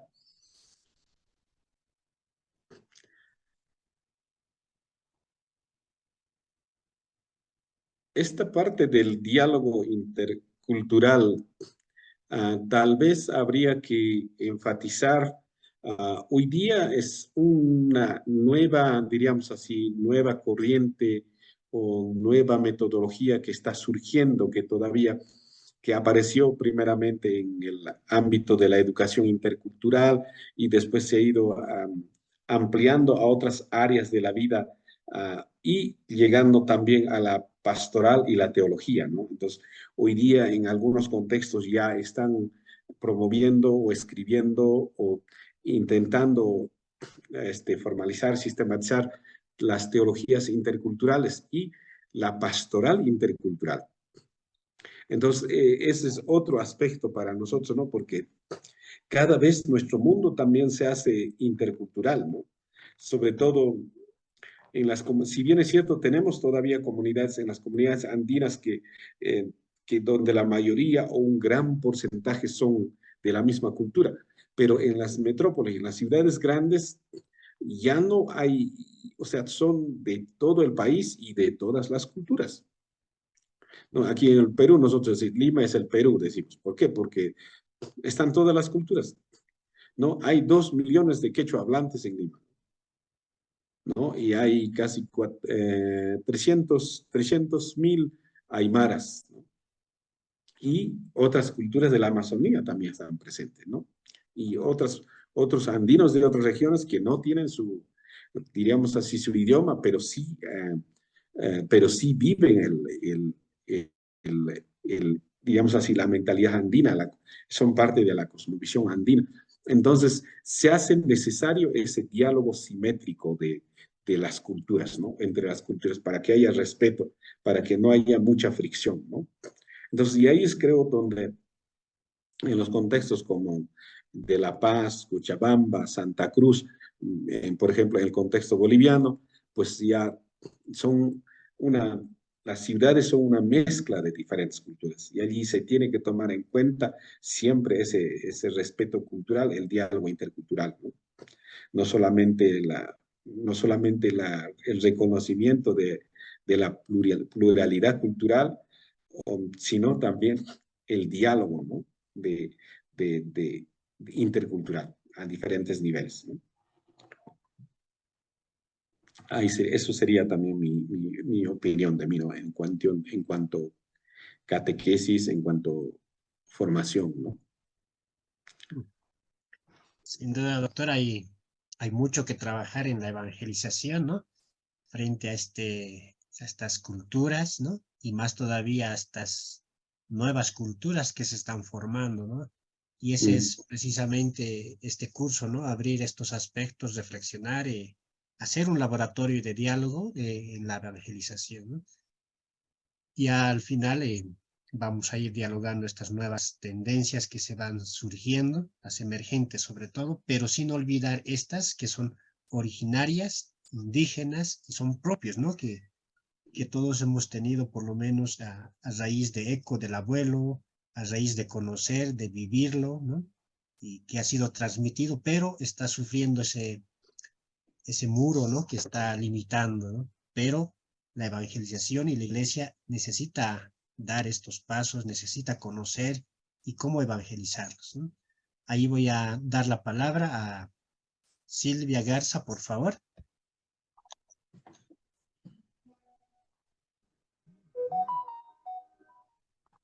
Tiene que prender su micrófono, Silvia.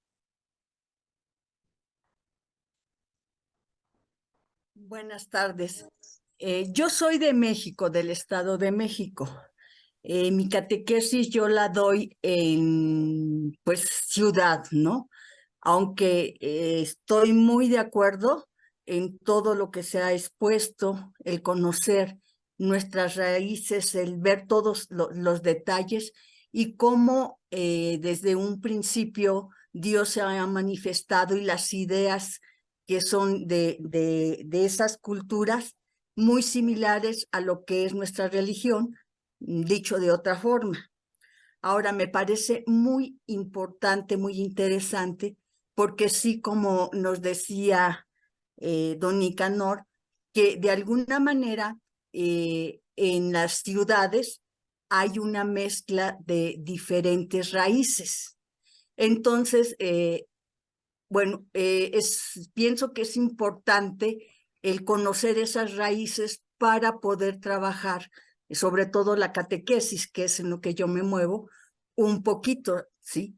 Pero se me hace algo muy difícil desde el punto de vista que a la hora que atendemos a los catequizandos, que los acompañamos, si vienen de diferentes culturas, pues van teniendo diferentes formas de pensar o raíces, ¿no? ¿Cuál sería la forma más idónea para poder atender, pues, a todo este grupo que es de diferentes raíces? Gracias.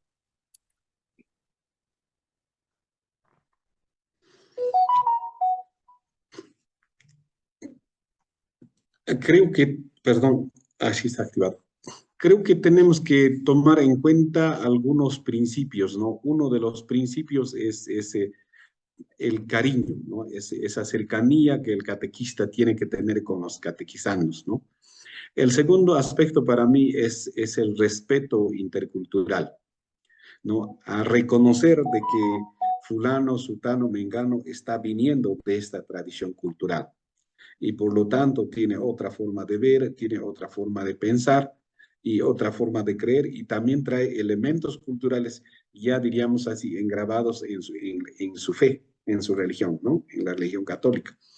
Eso sería, y lo tercero sería, pues, tener que el catequista en los temas que se están preparando o el equipo de catequesis tenga esa percepción de qué culturas se están viniendo y tomar en cuenta también a ellos. Por ejemplo, si hay aspectos culturales que se enseñan en la catequesis, entonces ir mencionando de alguna manera sus tradiciones culturales de los que están participando en esa catequesis, sea catequesis para primera comunión, sea para catequesis para confirmación, o sea sencillamente, diríamos así, catequesis de reforzamiento, ¿no? Entonces, creo que ahí tenemos que tomar eso, el aspecto, ¿no? El aspecto cultural. Y así como se está tomando también el aspecto de la fe, ¿no? De la enseñanza de la fe cristiana en la catequesis.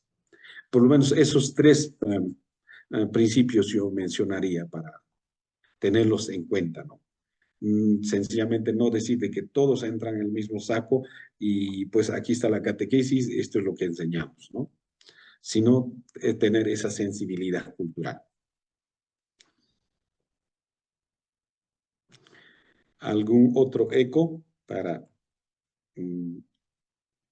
Ahí hay Alex. Ah.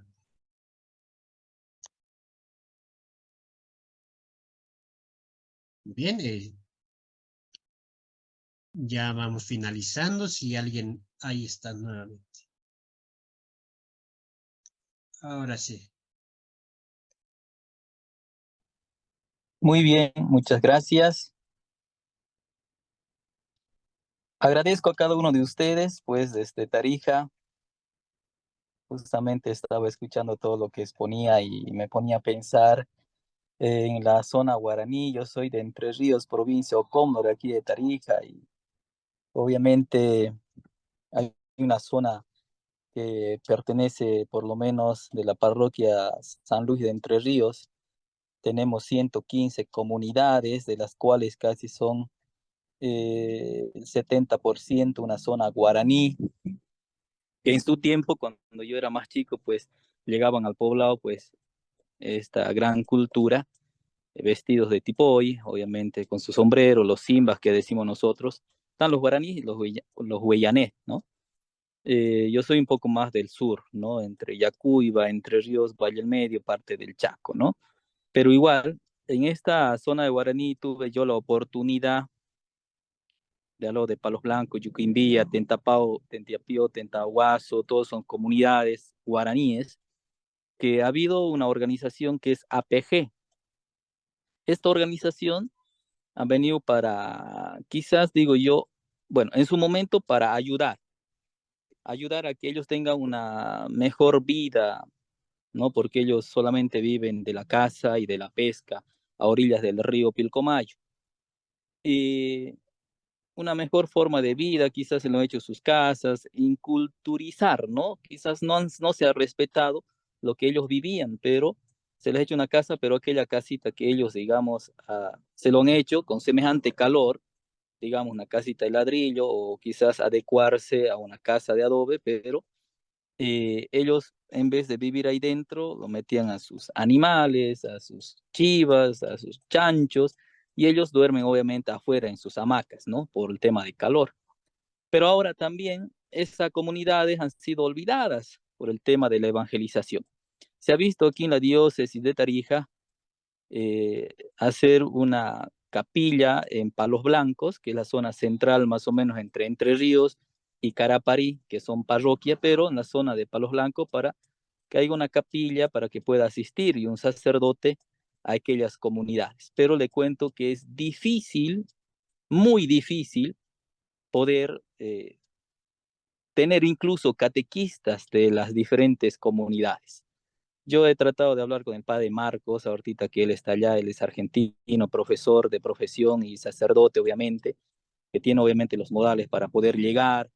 Como decía el padre, escuchaba el cariño, la disponibilidad, la cercanía, el estar con él, e incluso ir de pesca, entrarse en la cultura, meterse en el pellejo, ¿no? De ellos para poder catequizarlos y que de verdad conozcan a un Dios, porque incluso ellos no tienen cementerio. Muere algún familiar y ellos le entierran dentro de su casa, bajo su cama, ¿no? Y ahí están. Entonces, hemos hecho una misión, varias misiones, y le diría que no hay vocación, o será que nosotros estamos, digamos, con una estructura mal formada para poder catequizarles a cada uno de ellos. Ellos se dedican al trago, la pesca y la caza. Y la palabra es que son flojos, flojos, o sea, hay terreno para sembrar, pero no siembran. Han esperado siempre que les den algo, si vos vas algo, que le den. Entonces, hasta ahora, mire, no tenemos catequistas de aquellas comunidades en la cual hemos intentado formarlos, ir, e incluso el idioma, que es un poco costoso para nosotros, se ha aprendido, hemos llegado incluso con cosas para se está haciendo una capilla también allá en Zapaterambía y Taparara se llama una comunidad y no hay interés, ¿no? Por más que haya cercanía, ya es una, yo digo, es su cultura, es su hábitat, es su forma de ser. Y lo que decía la hermana, ¿cómo más podríamos llegar, ¿no? ¿Cómo desde ya, de este laboratorio que se viene haciendo, cómo podríamos llegar también a ellos, no solamente con cosas, sino con palabra, de cercanía, vivir allá, estar, se ha intentado de varias formas, pero realmente no le interesa, esa es la palabra. Y ellos viven así, es su cultura, es su modo de ser, es su contexto, su pensamiento, ¿no? De ni siquiera salir adelante, ni de estudiar. Ahí está en medio de la playa, tomar su alcohol, fumar, coquear y vivir del día, ¿no? Y cuando hay mucho pescado, venden pescado, ¿no? Tienen plata y cuando no hay, se compran sardina y lo tienen guardado ahí, ¿no? Les digo así como experiencia que yo he podido vivir y estar con ellos allá. Entonces, ¿de qué manera más podríamos, digamos, ayudarles a ellos para que conozcan a Dios, ¿no? Posiblemente se construye una capilla y más allá metan sus bueyes, sus vacas y sus chanchos, si no hay un sacerdote de cerca, obviamente en aquella comunidad, que se está haciendo, y mientras esté el sacerdote, pero si no hay un sacerdote, un catequista de parte de ellos que cuide, también se va a abandonar, ¿no? Entonces eso es lo que he visto en esta cultura de los guaraníes huellanes aquí en Tarija, provincia de Ocombo. Gracias.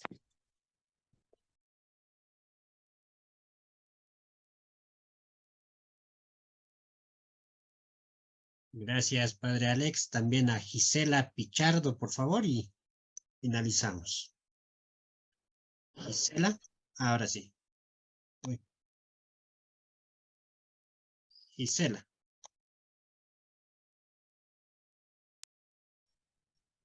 Buenas noches, ¿me escuchan? ahora sí.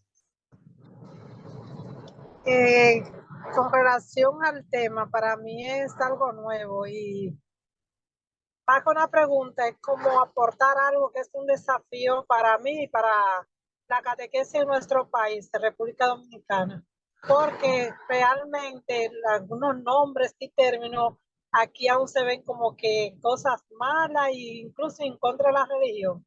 Entonces, al escuchar toda esta exponencia, me lleva a mí como que hay que adentrarse y ver cómo desde la Comisión Nacional de Catequesis uno puede ver cuál es la realidad para esas culturas y cómo nosotros podemos ayudar, porque también tenemos una situación parecida con los nacionales haitianos, pero tampoco se ha asumido algo de lleno con ellos, mucho menos con la cultura indígena, porque aunque aquí hay algo ancestral, pero no se conoce nada.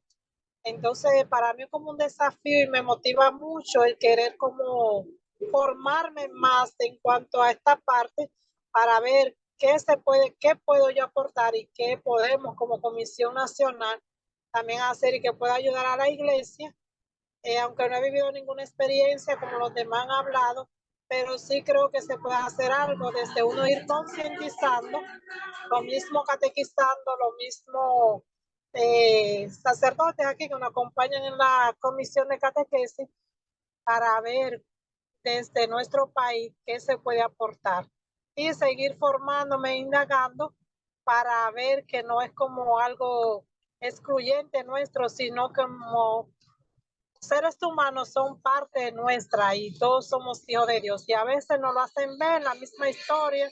Hay una sociedad como persona y a veces ni como persona aislada, que no tienen que ver nada con la misma religión y con nosotros mismos.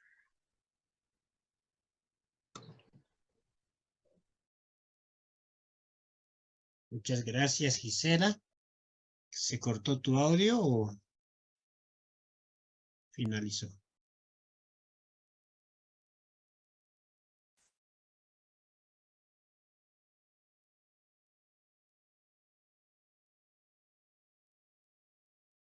Bien, ya estamos en esta recta final. Sin duda hay mucho trabajo, ¿no? que seguir. Gisela, ahora sí.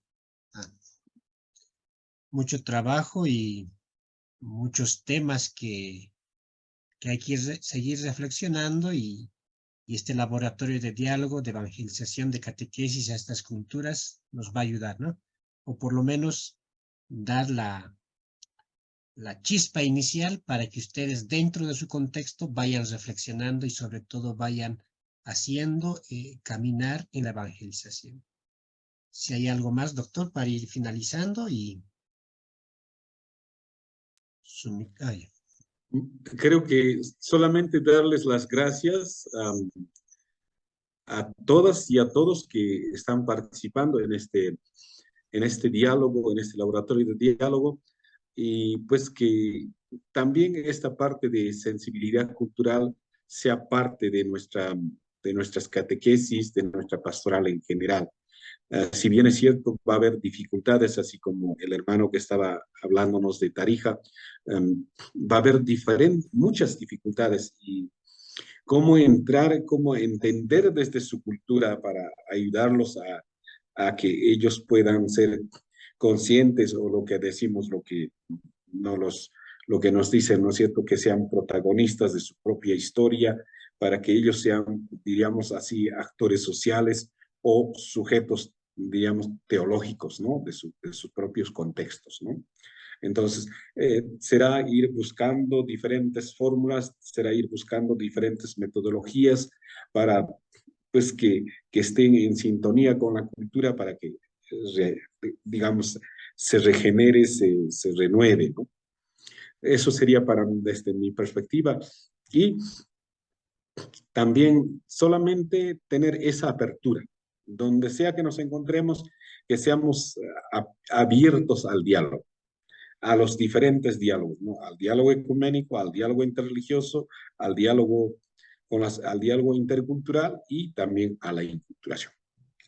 Muchas gracias, Marcial.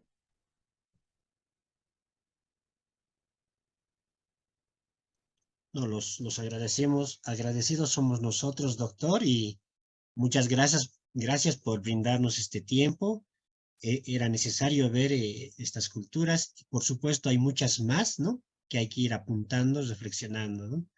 A nombre de la sección de catequesis y culturas del área de evangelización de la Conferencia Episcopal, le hacemos llegar un agradecimiento y esperemos que sigamos en este caminar, ¿no? A nombre de todos los que están presentes, y también les hacemos llegar un agradecimiento. Y también dentro de los avisos, ya al finalizar, ¿no?, el link que estoy enviando aquí por el chat es el link de entrada directa, ya no se va a permitir formulario, es directo, ¿no?, y el código de ingreso, ¿no?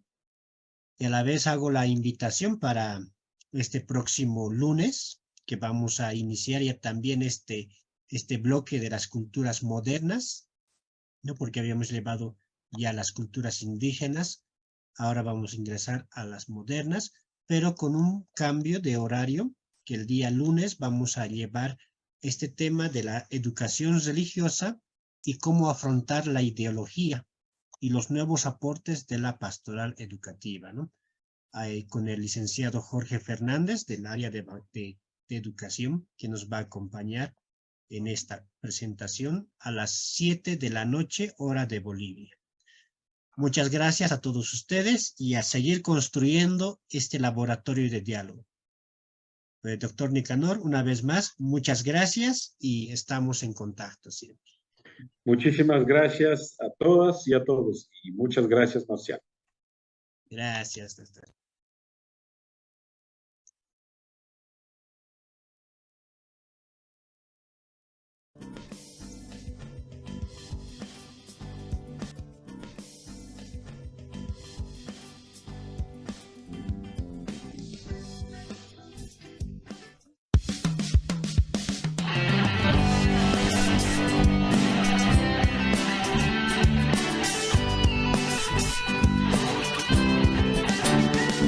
Desde que te conocí, detuve mis labios, cuerpo y sangre de tu amor.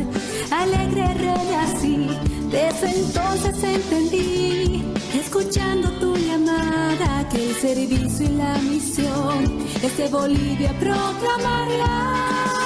Y así, catequista hoy yo soy, y ser un apóstol para ti, un fiel pescador que vive en esperanza y llevando tu palabra a quien hace falta tu amor.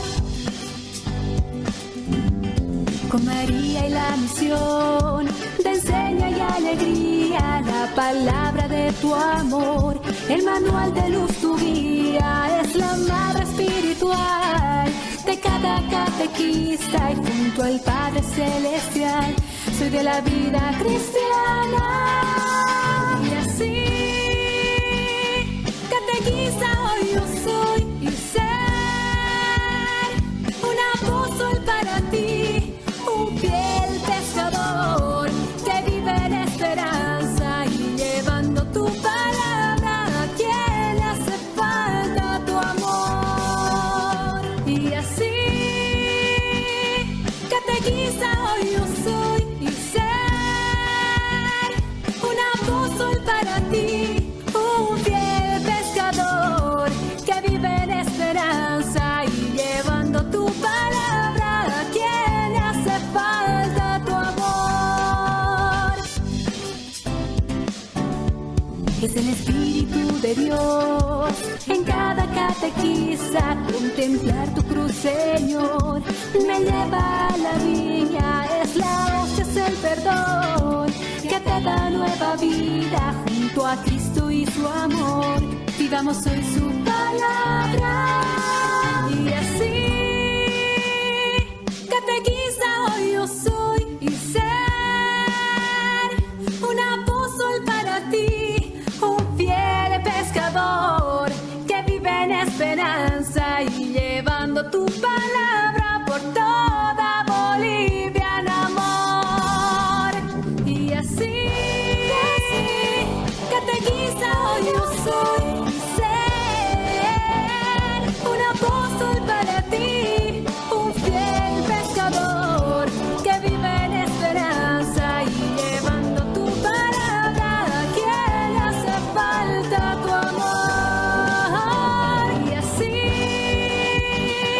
catequista hoy yo soy y ser un apóstol para ti, un fiel pescador que vive en esperanza y llevando tu palabra a quien le hace falta tu amor, a quien le hace falta tu amor, a quien le hace falta tu amor.